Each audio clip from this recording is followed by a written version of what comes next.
সমাজকে যদি আপনি টেন্ডারবাজ মুক্ত করতে চান, তাহলে আগে নেতৃত্বকে টেন্ডারবাজ মুক্ত হতে হবে। তাহলে আজকে আমাদের সমাজের এই সময়ের সবচেয়ে বড় সমস্যা কি? সবচেয়ে বড় সমস্যা হচ্ছে আমাদের নেতৃত্ব যারা রয়েছে সমাজ এবং রাষ্ট্রের, তারা দুর্নীতিপরা, তারা লুটপাট, চাঁদাবাজি এবং সন্ত্রাসী কার্যক্রমের সাথে তারা জড়িত। এবং আপনারা দেখেছেন দীর্ঘ 15.5 বছর একটা রাষ্ট্রীয় সন্ত্রাস এদেশের জনগণের উপরে চাপিয়ে দেওয়া হয়েছে। সম্মানিত ভাই বোনেরা,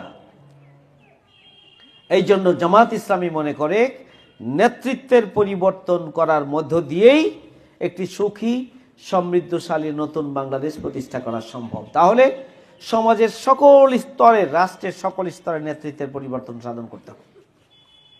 পরিবারের কর্তা ব্যক্তি যদি সৎ হন, পরিবারের সদস্যরা বাবাকে, অভিভাবককে অনুসরণ করে। মেম্বার যদি সৎ হন, তাহলে ওই এলাকাটা অন্তত শান্তিতে থাকবে, মানুষ তার অধিকার পাবে।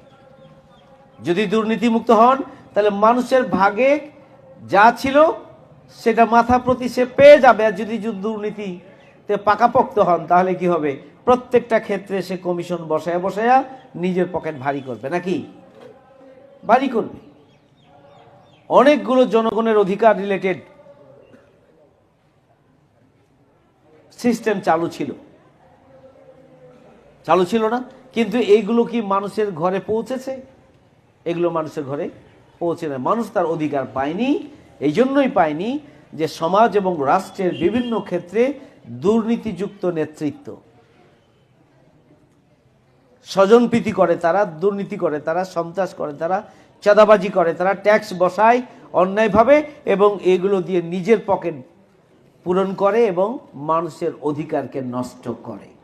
এই জন্য জামাত ইসলামী বাংলাদেশের বক্তব্য হচ্ছে পরিষ্কার: দুর্নীতিমুক্ত, সন্ত্রাস মুক্ত, চাঁদাবাজ মুক্ত, লুটপাট মুক্ত, মানুষের অধিকার প্রতিষ্ঠার বৈষম্য মুক্ত, ন্যায় বিচারের বাংলাদেশ যদি প্রতিষ্ঠিত করতে হয়, তাহলে ওই ধরনের সৎ, যোগ্য, দক্ষ, দেশপ্রেমিক, মানুষের অধিকারের ব্যাপারে সচেতন নেতৃত্বকেই সমাজ এবং রাষ্ট্রের বিভিন্ন জায়গায় বসাতে হবে। এছাড়া এটি সম্ভব নয়।